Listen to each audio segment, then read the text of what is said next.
Hallelujah. Good morning. ಮತ್ತೊಂದು ಶ್ರೇಷ್ಠವಾದ ದಿನವನ್ನು ಕರ್ತನು ನಮಗೆ ಕೊಟ್ಟಿದ್ದಾರೆ. ಬನ್ನಿ ಹಾಗಾದರೆ ದೇವರ ವಾಕ್ಯ ಕೇಳೋಣ. ಪ್ರಾರ್ಥನಾ ಪೂರ್ವಕವಾಗಿ ನಮ್ಮ ದಿನಚರಿಗಳನ್ನು ಪ್ರಾರಂಭಿಸೋಣ. ಪ್ರಾರ್ಥನೆ. ಪರಿಶುದ್ಧ ದೇವರೇ, ನೀವೊಬ್ಬರೇ ನಮ್ಮ ಸಂಗಡ ಇದ್ರೆ ಅಷ್ಟು ಸಾಕು ದೇವರೇ. ನಮ್ಮ ಹೃದಯ ತುಂಬ ನಿಮ್ಮನ್ನು ತುಂಬಿಸಿಕೊಂಡು ನಿಮ್ಮ ಬಲದಿಂದ ನಾವು ಬದುಕುವಂತೆ ಸಹಾಯ ಮಾಡಿರೆಂದು ಕ್ರಿಸ್ತನ ನಾಮದಲ್ಲಿ ಬೇಡುತ್ತೇನೆ ತಂದೆಯೇ, ಆಮೇನ್. ಹೃದಯ ತುಂಬ ದೇವರನ್ನು ತುಂಬಿಸಿಟ್ಕೊಳ್ಬೇಕು. ಹೇಗೆ? ಎಲ್ಲರಿಗೂ ಒಂದು ಪ್ರಶ್ನೆ. ನಿಮ್ಮ ಹೃದಯ ದೇವರಿಗೆ ಕೊಟ್ಟಿದ್ದೀರಾ? ನಿಮ್ಮ ಹೃದಯವೆಲ್ಲ ದೇವರಿಗೆ ಅರ್ಪಿಸಿಕೊಟ್ಟಿದ್ದೀರಾ? ಇಲ್ಲವೇ ಹೃದಯದಲ್ಲಿ ಒಂದು ಪೋರ್ಷನ್, ಒಂದು ಕೋಣೆ ಅಷ್ಟೇ ಕೊಟ್ಟಿದ್ದೀರಾ? ಸಾಧಾರಣವಾಗಿ ನಮ್ಮ ದೇಶದ ಮನೆಗಳಲ್ಲಿ ದೇವರ ಮನೆ ಎಂಬುದಾಗಿ ಒಂದು ಕೋಣೆ ಇರುತ್ತೆ, ಅಲ್ಲಿ ದೇವರನ್ನು ಇಟ್ಕೊಳ್ತಾರೆ. ಆದರೆ ನಿಮಗೆ ಗೊತ್ತಾ, ಯೇಸು ಕ್ರಿಸ್ತನನ್ನು ನಂಬಿದವರ ಮನೆ ದೇವರ ಸನ್ನಿಧಿಯಿಂದ ತುಂಬಿಕೊಂಡದ್ದಾಗಿರಬೇಕು. ಒಂದು ಕೋಣೆ ಅಷ್ಟೇ ಅಲ್ಲ, ಪ್ರತಿ ಕೋಣೆ ಆತನದೇ, ಪ್ರತಿ ಇಂಚು, ಪ್ರತಿ ಮೂಲೆ ಆತನದೇ. ಆತನ ಸನ್ನಿಧಿ ಯಾವಾಗಲೂ ನಾವು ಅನುಭವಿಸುತ್ತಿರಬೇಕು. ಹಾಗೆಯೇ ನಮ್ಮ ಹೃದಯದಲ್ಲಿ ಅನೇಕ ಕೋಣೆಗಳಿವೆ. ನಮ್ಮ ಹೃದಯದಲ್ಲಿ ಬಹಳ ಬಹಳ ವಿಷಯಗಳಿಗೆ ಅವಕಾಶ ಇದೆ ಅಲ್ಲವೇ? ಅನೇಕ ವಿಷಯಗಳನ್ನು ನಾವು ನಮ್ಮ ಹೃದಯದಲ್ಲಿ ಇಟ್ಕೊಳ್ತೇವೆ. ಮನಸ್ಸಲ್ಲಿ ಎಷ್ಟೋ ವಿಷಯಗಳಿರ್ತಾವಲ್ಲವೇ? ಏನೇನು ಇಟ್ಕೊಂಡಿದ್ದೇವೆ ಎಂದು ಆಲೋಚಿಸುವುದಾದರೆ, ನಿಮ್ಮ ಹೃದಯದಲ್ಲಿ ಏನಿದೆ ಎಂದು ಕೇಳಿದ್ರೆ, ಈ ದಿನದ ಯವನಸ್ಥರಿಗೆ ಕೇಳಿದ್ರೆ ವಿಪರೀತವಾಗಿ ಹೇಳ್ತಾರೆ, ಆ ಹುಡುಗ ಇದ್ದಾನೆ, ಈ ಹುಡುಗಿ ಇದ್ದಾಳೆ ಎಂದು.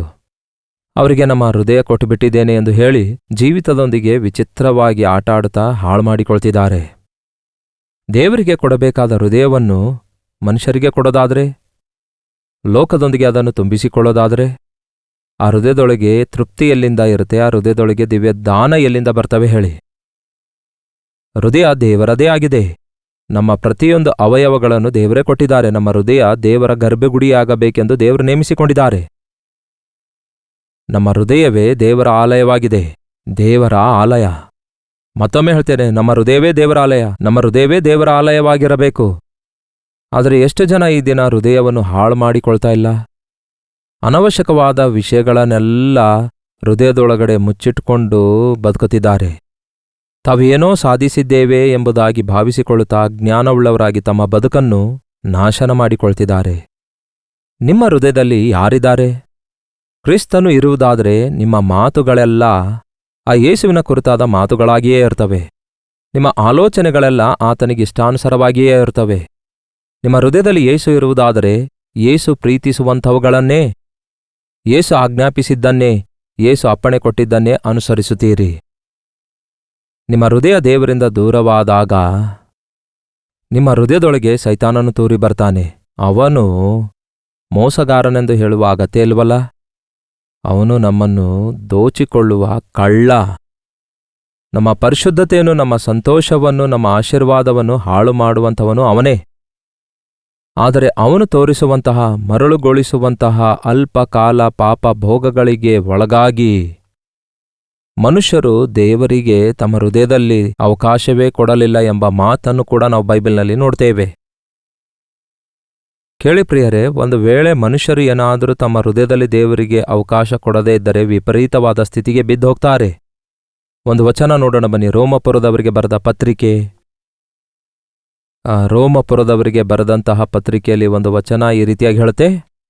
ಅದರಲ್ಲಿ 1ನೇ ಅಧ್ಯಾಯ ಆ ವಾಕ್ಯ ಹೇಳೋದೇನೆಂದರೆ, ಅವರು ತಮ್ಮ ಹೃದಯದಲ್ಲಿ ದೇವರಿಗೆ ಅವಕಾಶ ಕೊಡದೇ ಇರೋದ್ರಿಂದ, 28ನೇ ವಚನ, ಇದಲ್ಲದೆ ಅವರು ತಮ್ಮ ಮನಸ್ಸಿನಲ್ಲಿ ದೇವರಿಗೆ ಅವಕಾಶ ಕೊಡಲಿಲ್ಲವಾದದ್ದರಿಂದ ಅಲ್ಲದ ಕೃತ್ಯಗಳನ್ನು ನಡೆಸುವವರಾಗುವಂತೆ ದೇವರು ಅವರನ್ನು ಅನಿಷ್ಟ ಭಾವಕ್ಕೆ ಒಪ್ಪಿಸಿದನು. ಅಂದರೆ ದೇವರೇ ಒಯ್ದು ಒಪ್ಪಿಸಿದ್ದಾರೆ ಎಂದರ್ಥ ಅಲ್ಲ. ಯಾವಾಗ ದೇವರು ಅಲ್ಲಿ ಇಲ್ಲವೋ ಈ ದುಷ್ಟ ಕಾರ್ಯಗಳು, ಭ್ರಷ್ಟವಾದ ಮನಸ್ಸು ನಿಮ್ಮೊಳಗೆ ಬಂದ್ಬಿಡುತ್ತೆ. ದೇವರೇ ಬಿಟ್ಟು ಆಗ ಏನಾಗುತ್ತೆ ನೋಡಿ. ಒಂದು ವಿಷಯ ನಾವು ಹತೋಟಿಯಲ್ಲಿ ಇಟ್ಕೊಳ್ಳದೆ ಒಂದು ವೇಳೆ ಹೋಗ್ಲಿ ಬಿಡು ಅಂತ ಬಿಟ್ಬಿಟ್ರೆ ಅದು ಹಾಳಾಗಿ ಹೋಗ್ತದಲ್ಲವೇ? ಅದೇ ರೀತಿ ಒಂದು ಪಾಪಕ್ಕೆ ನಾವು ಅವಕಾಶ ಕೊಟ್ಟಾಗ ನಮ್ಮ ಜೀವಿತಗಳು ಪೂರ್ತಿಯಾಗಿ ನಾಶವಾಗಿ ಹೋಗ್ತವೆ. ಹೃದಯದಲ್ಲಿ, ಮನಸ್ಸಿನಲ್ಲಿ ದೇವರಿಗೆ ಸ್ಥಳ ಕೊಡಿರಿ. ನನ್ನ ಮಗನೇ, ನಿನ್ನ ಹೃದಯ ನನಗೆ ಕೊಡು ಎಂದು ದೇವರು ಕೇಳಿಕೊಳ್ತಿದ್ದಾರೆ. ನಿಮ್ಮ ಹೃದಯದೊಳಗೆ ಯಾರಿದ್ದಾರೆ ಎಂದು ಪ್ರತಿ ದಿನ ನಿಮ್ಮನ್ನು ನೀವು ಹೀಗೆ ಪ್ರಶ್ನಿಸಿಕೊಳ್ಳಬೇಕು. ನಿಮ್ಮ ಹೃದಯದೊಳಗೆ ಏನಿದೆ? ಯಾವುದಕ್ಕೆ ನಿಮ್ಮ ಹೃದಯದಲ್ಲಿ ಪ್ರಾಮುಖ್ಯತೆ ಕೊಡ್ತಾ ಇದ್ದೀರಿ? ದುಡ್ಡಿಗಾಗಿಯೋ, ಭಯಕ್ಕಾಗಿಯೋ, ಬಾಧೆಗಾಗಿಯೋ, ಚಿಂತೆಗಾಗಿಯೋ? ಹೌದಲ್ಲವೇ? ಕೆಲವರ ಹೃದಯದಲ್ಲಿ ಈ ಚಿಂತೆಗಳು, ಬಾಧೆಗಳು ಹೆಚ್ಚಾಗುವುದರಿಂದ ಅವರ ಹೃದಯದಲ್ಲಿ ದೇವರಿಗೆ ಸ್ಥಳವೇ ಇರಲ್ಲ. ಬಾಧೆ ಚಿಂತೆಗಳನ್ನೆಲ್ಲ ಹೊರಗೆ ತಳ್ಳಿ ಹಾಕಬೇಕಾದರೆ ಮೊದಲು ಯೇಸುವನ್ನು ಒಳಗೆ ಆಹ್ವಾನಿಸಿರಿ. ಆದುಕೊಳ್ಳಿರಿ ದೇವರ ಮೇಲೆ. ಯಾರ ಮನಸ್ಸು ದೇವರೇ ನಿನ್ನ ಮೇಲೆ ಆದುಕೊಳ್ಳುವುದೋ ಅವನನ್ನು ನೀನು ಪೂರ್ಣ ಶಾಂತನಾಗಿ ಕಾಪಾಡುವೆಂದು ವಾಕ್ಯ ಹೇಳುತ್ತೆ. ಅದಕ್ಕೆ ಹೃದಯವನ್ನು ಹಾಳು ಮಾಡಿಕೊಳ್ಳಬೇಡಿ. ಹೃದಯವೇ ನಮ್ಮ ಜೀವಿತಕ್ಕೆ, ನಮ್ಮ ಶರೀರಕ್ಕೆ ಕೇಂದ್ರವಾಗಿದೆ. ನಿಮಗೆಲ್ಲವೂ ಸರಿಯಾಗಿರುವಾಗ, ನಿಮ್ಮ ಹೃದಯ ಸರಿಯಾಗಿಲ್ಲದಿರುವಾಗ ನಿಮ್ಮ ಪ್ರಶಾಂತತೆ, ಶಾಂತಿ, ಸಮಾಧಾನ ಸಿಗೋದಿಲ್ವಲ್ಲ? ಎಷ್ಟೇ ದುಡ್ಡಿದ್ರೂ, ನಿಮ್ಮ ಸುತ್ತಲೂ ಎಷ್ಟೇ ವೈಭೋಗಗಳಿದ್ರೂ, ನಿಮ್ಮ ಮನಸ್ಸು ಸರಿಯಾಗಿಲ್ಲದಿರುವಾಗ, ನಿಮ್ಮ ಮುಂದೆ ಪರಮಭಕ್ಷ್ಯ ಪರಮನ್ನ ಇದ್ದಾಗ ತಿನ್ನಲಿಕ್ಕೆ ಮನಸ್ಸಾಗೋದಿಲ್ಲ ಅನ್ನುತ್ತಾರಲ್ಲವೇ? ಹೃದಯ ಸಂಬಂಧವಾದ ಭಕ್ತಿ ನಮ್ಮ ಕರ್ತನೇ ನಮಗೆ ಕಲಿಸಿಕೊಡ್ತಾರೆ.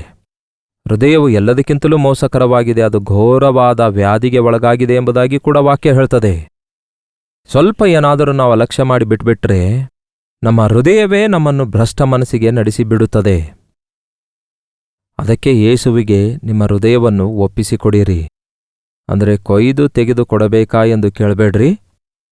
ಏಸಯ್ಯ, ನನ್ನ ಹೃದಯದೊಳಗೆ ಬನ್ನಿರಿ ಎಂದು ನೀವು ಮೊಳಕಾಲೂರಿ ಪ್ರಾರ್ಥಿಸುವುದಾದರೆ, ನಿಮ್ಮ ಹೃದಯದಲ್ಲಿರುವುದನ್ನೆಲ್ಲ ದೇವರ ಮುಂದೆ ಒಪ್ಪಿಕೊಂಡು ಮೊಳಕಾಲೂರಿ ಬಾಯಿಂದ ಅರಿಕೆ ಮಾಡಿ ಪ್ರಾರ್ಥಿಸಿದರೆ ದೇವರು ತನ್ನ ಸನ್ನಿಧಿಯಿಂದ, ತನ್ನ ಆತ್ಮದಿಂದ ನಿಮ್ಮನ್ನು ತುಂಬಿಸುತ್ತಾರೆ.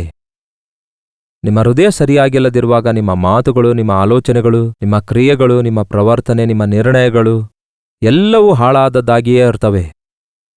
ಅದಕ್ಕಾಗಿಯೇ ನಮ್ಮ ಹೃದಯದೊಳಗೆ ಕರ್ತನನ್ನು ಆಹ್ವಾನಿಸಿಕೊಳ್ಳಬೇಕು ನಂಬಿಕೆಯ ಮೂಲಕ.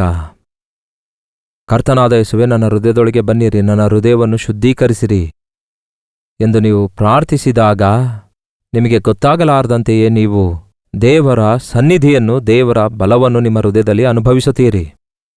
ಒಂದು ವಿಷಯ ತಿಳ್ಕೊಳ್ಳಿರಿ, ದೇವರನ್ನು ಹೃದಯದಲ್ಲಿ ಬರಮಾಡಿಕೊಳ್ಳುವುದಂದರೆ ಯೇಸು ಹೇಳಿರುವ ಮಾತೇನು? ನಿನ್ನ ದೇವರಾದ ಯೆಹೋವನನ್ನು ಪೂರ್ಣ ಮನಸ್ಸಿನಿಂದ, ಪೂರ್ಣ ಬಲದಿಂದ, ಪೂರ್ಣ ಹೃದಯದಿಂದ, ಪೂರ್ಣ ಶಕ್ತಿಯಿಂದ, ಪೂರ್ಣ ಆಲೋಚನೆಯಿಂದ ಎಂದು ಹೇಳಿದಾರಲ್ಲವೇ?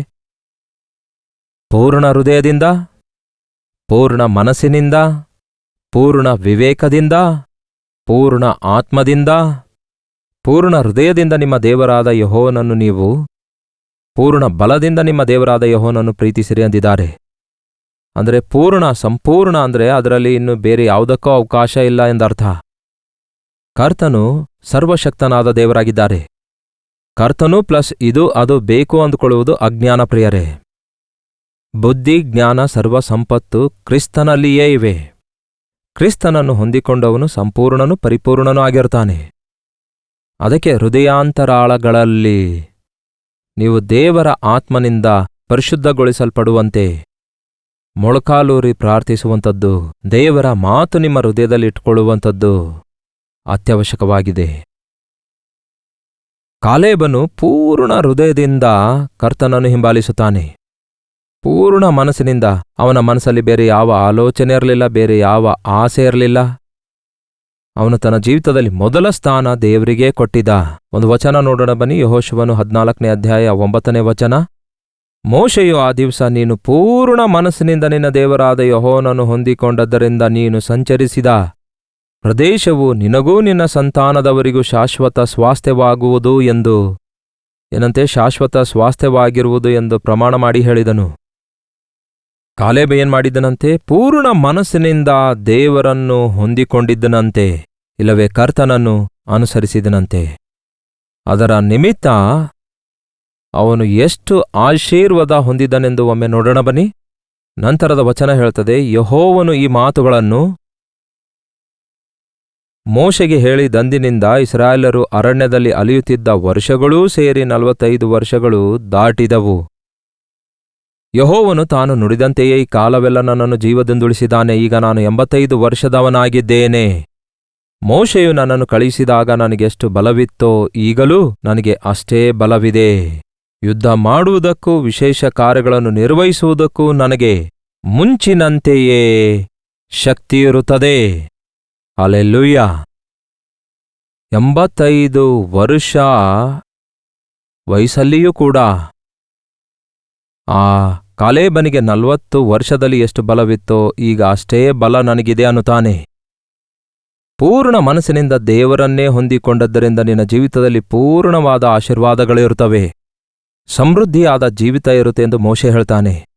ಹಾಗೇ ನಿಮ್ಮ ಹೃದಯವೆಲ್ಲ ಯೇಸು ಇರುವುದಾದರೆ ನಿಮ್ಮ ಬದುಕೆಲ್ಲ ಆಶೀರ್ವಾದವೇ ಇರುತ್ತವೆ. ನಿಮ್ಮ ಹೃದಯವೆಲ್ಲ ದೇವರಿಗೆ ಒಪ್ಪಿಸಿಕೊಡುವುದಾದರೆ ನಿಮ್ಮ ಜೀವಿತದಲ್ಲಿ ಅಭಿವೃದ್ಧಿ, ಆಶೀರ್ವಾದ ತುಂಬಿ ತುಳುಕುತ್ತವೆ. ಅಂತಹ ಎಷ್ಟೋ ಜನರನ್ನು ಬೈಬಲ್ನಲ್ಲಿ ನೋಡ್ತೇವೆ. ಯೋಸೇಫನು ತುಂಬಿ ತುಳುಕುತ್ತಾನೆ, ದೇವರೇ ಅವನಿಗೆ ಫಲಿಸುವ ಕೊಂಬೆಯನ್ನಾಗಿ. ಅವನು ಅಭಿವೃದ್ಧಿ ಹೊಂದಿ ಗೋಡೆಯನ್ನು ಹತ್ತಿ ಆಚೆ ಕಡೆಗೂ ಕೂಡ ಆಶೀರ್ವಾದಕರವಾಗಿರುವ ಹಾಗೆ ದೇವರು ಆಶೀರ್ವದಿಸ್ತಾರೆ. ಈ ಉದಯಕಾಲ ಸಮಯದಲ್ಲಿ ಯೇಸು ನಿಮ್ಮ ಹೃದಯದಲ್ಲಿದ್ದಾರೋ? ಸ್ವಲ್ಪ ಹೊತ್ತು ಕೆಲಸದಲ್ಲಿ ಮಗ್ನರಾಗಿ ಮತ್ತೆ ದೇವರನ್ನು ಮರೆತು ಹೋಗ್ತಾ ಇದ್ದೀರಾ? ನೀವು ದಿನವೆಲ್ಲ ಆಗಲಿ ಇಲ್ಲವೇ ಜೀವಿತ ಕಾಲವೆಲ್ಲ ಆಗಲಿ ದೇವರ ಮೇಲೆ ಧ್ಯಾಸವುಳ್ಳವರಾಗಿದ್ದೀರಾ? ಯಾವ ಕೆಲಸ ಮಾಡಿದ್ರೂ, ಎಲ್ಲಿಗೆ ಹೋದರೂ, ಯಾವುದೇ ನಿರ್ಣಯ ತೆಗೆದುಕೊಂಡರೂ ಇದು ವಾಕ್ಯಾನುಸಾರವಾಗಿದೆಯಾ, ದೈವ ಚಿತ್ತಾನುಸಾರವಾಗಿದೆಯಾ ಎಂದು ಪ್ರಶ್ನಿಸಿಕೊಳ್ತಾ ಇದ್ದೀರಾ? ಇತರ ಆಸೆಗಳು, ಇತರ ಅಪೇಕ್ಷೆಗಳು ನಮ್ಮ ಹೃದಯದಲ್ಲಿ ಬರಲ ಪ್ರಿಯರೇ. ಯೇಸು ಇರುವಾಗ ಸೈತಾನನಿಗೆ ಅವಕಾಶ ಕೊಡಲ್ಲ. ಆದರೆ ಈ ದಿನ ಎಷ್ಟೋ ಜನ ದೇವರು ಆಶೀರ್ವದಿಸಿದ ನಂತರ ಈ ಜೀವನ ಸಂಬಂಧವಾದ ವ್ಯಾಪಾರಗಳಿಗೆ ಅವಕಾಶ ಕೊಟ್ಟು, ಅಹಿತ ವಿಚಾರಗಳಿಗೆ ಅವಕಾಶ ಕೊಟ್ಟು, ನೋಡಿ ಅವರ ಜೀವಿತದಲ್ಲಿ ಮುಳ್ಳಿನ ಪೊದೆಗಳಂತೆ ಬೆಳೆದು ವಾಕ್ಯವನ್ನೇ ಅಡಗಿಸಿಬಿಟ್ಟಂತೆ ಈ ದಿನ ಅನೇಕ ವಿಶ್ವಾಸಿಗಳು ಆತ್ಮದಿಂದ ಆರಂಭಿಸಿ ಶರೀರ ಕಾರ್ಯಗಳಲ್ಲಿ ಅಂತ್ಯಗೊಳ್ಳುವಂಥದ್ದನ್ನು ನೋಡ್ತಿದ್ದೇವೆ. ಅದಕ್ಕೆ ಈ ಅಂತ್ಯ ದಿನಗಳಲ್ಲಿ ನಮ್ಮ ಹೃದಯ ಭದ್ರವಾಗಿ ಕಾಪಾಡಿಕೊಳ್ಬೇಕು. ಎಲ್ಲದಕ್ಕಿಂತಲೂ ಹೆಚ್ಚಾಗಿ ನಿಮ್ಮ ಹೃದಯವನ್ನು ಭದ್ರವಾಗಿ ಕಾಪಾಡಿಕೊಳ್ಳ್ರಿ. ಬಂಗಾರ ಇದ್ರೆ ಬಹಳ ಜಾಗ್ರತೆಯಿಂದ ಕಾಪಾಡಿಕೊಳ್ತಾರೆ, ಹೌದಲ್ಲವೇ? ಡಾಕ್ಯುಮೆಂಟ್ಸ್ ಇದ್ರೆ, ಯಾವುದಾದ್ರೂ ದಾಖಲೆ ಇದ್ರೆ ಅವು ಎಷ್ಟೋ ಜಾಗ್ರತೆಯಿಂದ ಕಾಪಾಡಿಕೊಳ್ತಾ ಇರ್ತಾರಲ್ಲವೇ? ಅವೆಲ್ಲವುಗಳಿಗಿಂತಲೂ ಬೆಲೆ ಬಾಳುವಂಥದ್ದಾಗಿದೆ ನಿಮ್ಮ ಹೃದಯ. ನಿಮ್ಮ ಹೃದಯ ಹಾಳಾದರೆ ನಿಮಗೆ ಎಷ್ಟಿದ್ರೂ ಕೂಡ ನಿಮ್ಮ ಬದುಕಿನಲ್ಲಿ ಅವು ವ್ಯರ್ಥವೇ. ಈ ದಿನ ಶುಕ್ರವಾರ ಉಪವಾಸ ಪ್ರಾರ್ಥನೆ ಇರುತ್ತೆ. ದಯವಿಟ್ಟು ಕರ್ತನು ನಿಮಗೆ ಕೊಟ್ಟ ಚರ್ಚ್ನಲ್ಲಿ ನಡೆಯುವಂತಹ ಪ್ರಾರ್ಥನೆಯಲ್ಲಿ ನೀವು ಐಕ್ಯವಾಗಿರಿ. ಕರ್ತನ ಚಿತ್ತವಿರುವುದಾದರೆ ದೇವರ ವಾಕ್ಯ ಧ್ಯಾನಿಸುವುದು ಮಾತ್ರವಲ್ಲ, ಪ್ರಾರ್ಥನಾಪೂರ್ವಕವಾಗಿ ನಮ್ಮ ಹೃದಯಗಳನ್ನು ಪರಿಶೀಲಿಸಿಕೊಳ್ಳುವುದಕ್ಕಾಗಿ, ನಮ್ಮ ಹೃದಯ ತುಂಬ ವಾಕ್ಯ ತುಂಬಿಸಿಕೊಳ್ಳುವುದಕ್ಕಾಗಿ, ದೇವರ ವಾಕ್ಯ ನಮ್ಮ ಹೃದಯದಲ್ಲಿ ಭದ್ರಪಡಿಸಿಕೊಳ್ಳುವುದಕ್ಕಾಗಿ, ದೇವರ ಸನ್ನಿಧಿಯಲ್ಲಿ ನಮ್ಮ ಅಗ್ಲಿನೆಸ್, ನಮ್ಮಲ್ಲಿರುವ ಅಪವಿತ್ರತೆಯನ್ನು, ನಮ್ಮಲ್ಲಿರುವ ಕಹಿ ಅನುಭವಗಳನ್ನು, ನಮ್ಮಲ್ಲಿರುವ ಆ ಕೆಟ್ಟ ಕಾರ್ಯಗಳನ್ನೆಲ್ಲ ಒಪ್ಪಿಕೊಂಡು ಅವುಗಳನ್ನೆಲ್ಲ ಬಿಟ್ಟು ಪರಿಪೂರ್ಣವಾಗಿ ಎವ್ರಿ ಲುಕ್ ಆ್ಯಂಡ್ ಕಾರ್ನರ್ ಅನ್ನುತ್ತಾರಲ್ಲವೇ, ಆ ಒಂದು ಅಂತರಂಗದ ಅಂದರೆ ಹೃದಯದ ಪ್ರತಿಯೊಂದು ಭಾಗದಲ್ಲಿ ಕರ್ತನ ಆತ್ಮನ ಶಕ್ತಿಯನ್ನು ಹೊಂದಿ, ಕರ್ತನ ಸನ್ನಿಧಿಯನ್ನು ಹೊಂದಿ, ಎಲ್ಲಿಯೂ ಕೂಡ ಸೈತಾನನಿಗಾಗಲಿ ಸಂದು ನಾವು ಕೊಡದಂತೆ, ಎಲ್ಲಿಯೂ ಯಾವುದೇ ವಿಧವಾದ ದೋಷಕ್ಕೆ ಅವಕಾಶ ಕೊಡದಂತೆ, ದೇವರು ಮೆಚ್ಚಿಸುವ ಹಾಗೆ, ಆಶೀರ್ವದಿಸುವ ಹಾಗೆ ನಾವು ಜೀವಿಸಬೇಕು. ಪೂರ್ಣ ಮನಸ್ಸಿನಿಂದ ದೇವರನ್ನು ಹಿಂಬಾಲಿಸಿರಿ. ಪೂರ್ಣ ಮನಸ್ಸಿನಿಂದ ಹಿಂಬಾಲಿಸುವಾಗ ಡಬಲ್ ಬ್ಲೆಸ್ಸಿಂಗ್ ಸಿಗುತ್ತೆ ಪ್ರಿಯರೇ. 45 ವರ್ಷದಲ್ಲಿ ಎಷ್ಟು ಬಲ ಇತ್ತೋ 85 ವರ್ಷದಲ್ಲಿಯೂ ಅಷ್ಟೇ ಬಲ ಇತ್ತು ಅನ್ನುತ್ತಾನೆ ಕಾಲೇಬನು. ಅವಾಗ ನಾನು ಕರ್ತನನ್ನು ಹೇಗೆ ಹಿಂಬಾಲಿಸಿದೆನೋ ಇವಾಗಲೂ ಹಾಗೆಯೇ ಹಿಂಬಾಲಿಸುತ್ತಿದ್ದೇನೆ ಎಂದು ಕಾಲೇಬನು ಹೇಳ್ತಾನೆ. ಅವಾಗ ಕರ್ತನಿಗಾಗಿ ಹೇಗೆ ಕಷ್ಟಪಟ್ಟೆನೋ ಇವಾಗಲೂ ಕಷ್ಟಪಟ್ಟೆನೋ ಅನ್ನುತ್ತಾನೆ. ಪೂರ್ಣ ಮನಸ್ಸಿನಿಂದ ದೇವರನ್ನು ಹಿಂಬಾಲಿಸಿದ ಕಾಲೇಬನಿಗೆ ನೀನು ಕಾಲಿಟ್ಟ ಜಗವೆಲ್ಲ ನಿನಗೆ ಕೊಡ್ತೇನೆ ಅನ್ನುತ್ತಾರೆ ದೇವರು. ನಾವು ಕಾಲು ಎಲ್ಲಿಡುತ್ತೇವೋ ಅಲ್ಲಿ ದಿವ್ಯ ದಾನಗಳು, ಆಶೀರ್ವಾದಗಳು ಹೊಂದಿಕೊಳ್ತೇವೆ.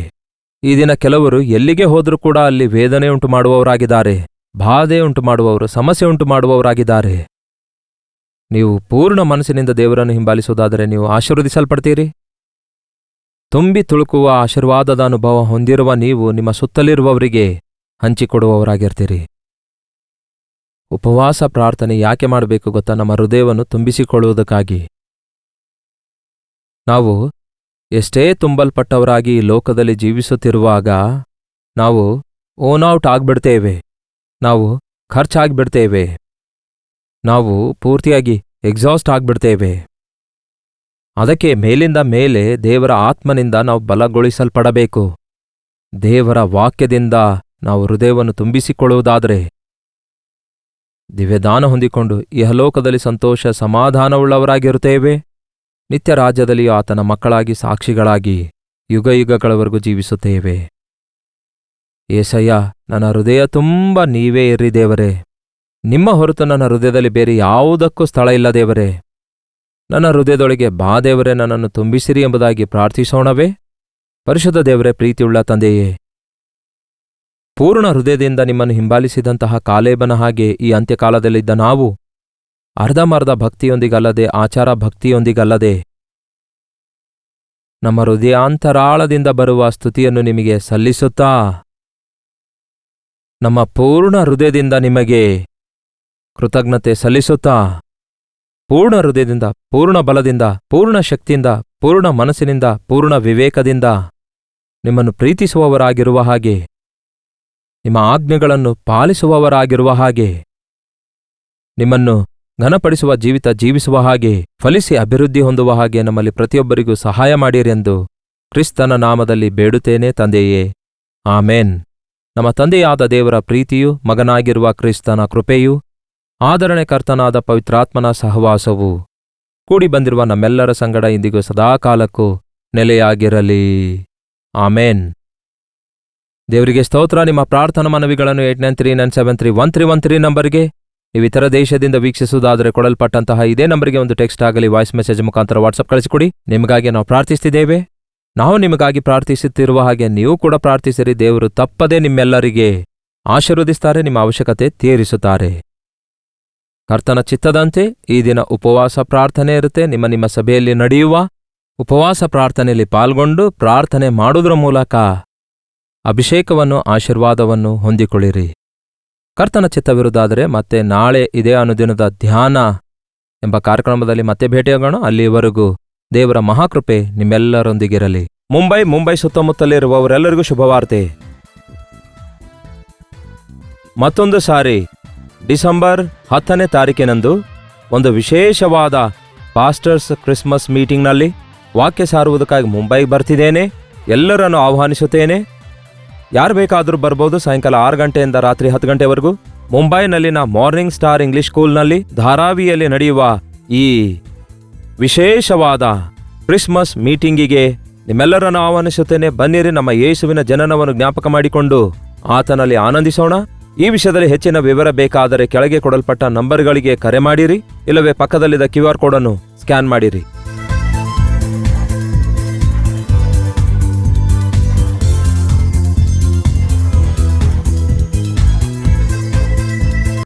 ಮುಂಬೈ ಸುತ್ತಮುತ್ತಲಿರುವವರೆಲ್ಲರಿಗೂ ಶುಭವಾರ್ತೆ. ನಿಮ್ಮನ್ನು ನೇರವಾಗಿ ಭೇಟಿಯಾಗಿ ನಿಮಗಾಗಿ ವೈಯಕ್ತಿಕವಾಗಿ ಪ್ರಾರ್ಥಿಸಬೇಕೆಂದು ಮತ್ತೊಂದು ಸಾರಿ ಮುಂಬೈನಲ್ಲಿ ಒನ್ ಡೇ ಗೆಟ್ ಟುಗೆದರ್ ಅನ್ನು ಮುಂದಿನ ತಿಂಗಳು ಡಿಸೆಂಬರ್ 11ನೇ ತಾರೀಕಿಗೆ ಏರ್ಪಡಿಸುತ್ತಿದ್ದೇವೆ. ತಪ್ಪದೇ ಬನ್ನಿರಿ. ಕಲ್ವರಿ ದರ್ಶನ ಟಿವಿ ಕಾರ್ಯಕ್ರಮದಿಂದಲೂ ಹಾಗೂ ಸೋಷಿಯಲ್ ಮೀಡಿಯಾದಿಂದಲೂ ಬಲಗೊಳ್ಳುವ ನಿಮ್ಮೆಲ್ಲರಿಗೆ ಮುಖಾಮುಖಿಯಾಗಿ ಭೇಟಿಯಾಗಿ ಪ್ರಾರ್ಥನೆ ಮಾಡುವುದಕ್ಕಾಗಿಯೂ ದೇವರ ವಾಕ್ಯ ಸಾರುವುದಕ್ಕಾಗಿಯೂ ನಾವೆಲ್ಲರೂ ಕೂಡಿ ಬರೋಣ. ರೆಹತೋರ್ ಮೆಮೋರಿಯಲ್ ಮೆಥೋಡಿಸ್ಟ್ ಚರ್ಚ್ನಲ್ಲಿ. ನೆನಪಿರಲಿ, ರೆಹತೋರ್ ಮೆಮೋರಿಯಲ್ ಮೆಥೋಡಿಸ್ಟ್ ಚರ್ಚ್ನಲ್ಲಿ, ಸ್ಟೇಷನ್ ರೋಡ್, ಪರೇಲ್, ಮುಂಬೈ. ಈ ವಿಷಯದಲ್ಲಿ ಹೆಚ್ಚಿನ ವಿವರ ಬೇಕಾದರೆ 8939393939 ನಂಬರಿಗೆ ಕರೆ ಮಾಡಿರಿ, ಇಲ್ಲವೇ QR ಕೋಡ್ ಅನ್ನು ಸ್ಕ್ಯಾನ್ ಮಾಡಿರಿ.